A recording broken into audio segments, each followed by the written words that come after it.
تلکل جنتو، دیکھیں یہاں پر جنتو پہ رفع پڑھا گیا ہے، یہ قرآن پاک کی آیت ہے، ہم اپنے دور سب کا اجرا قرآن پاک سے بھی کرتے ہیں۔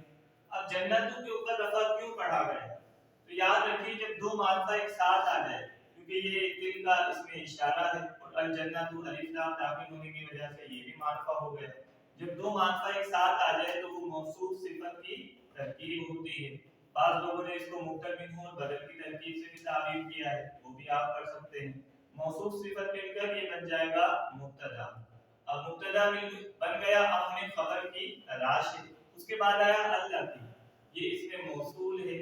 اب اس میں موصول آ گیا ہے تو ہمیں اب صلے کی تلاش ہوگی کہ آگے جملہ صلہ ہوگا جس سے جو ہے موصول صلہ مل کر خبر واقع ہوگا۔ الذی نورث، یہ جنت اس کا ہم وارث بنائیں گے۔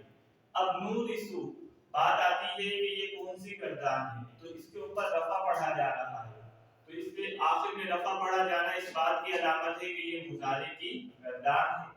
اس کے بعد شروع میں نون آ رہا ہے جس سے ہمیں پتہ چلتا ہے کہ یہ جو ہے جمع متکلم کا صیغہ ہے۔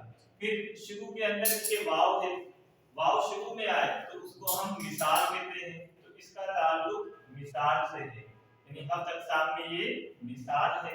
اس کے بعد آئے من عبادنا، ہم وارث بنائیں گے اپنے بندوں میں سے۔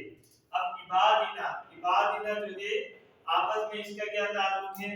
عباد نکرہ ہے، نا ضمیر ہے، نکرہ کے بعد معرفہ ہو تو مضاف مضاف الیہ کی ترکیب ہوا کرتی ہے، یعنی مضاف مضاف الیہ ہو کر یہ مجرور ہوگا، پھر یہ ظرف لفظ ہو جائے گا، یعنی فعل کے متعلق کرنے کے عمل کو ظرف لفظ کہتے ہیں، تو یہ اس کے متعلق ہو جائے گا، ظرف لفظ ہو جائے گا۔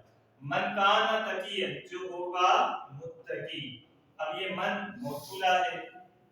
اس کے بعد آیا کانا، کانا افعال ناقصہ ہے، افعال ناقصہ اپنے اسم کو رفع اور خبر کو نصب دیتا ہے، مبتدا اور خبر میں یہ داخل ہوتے ہیں۔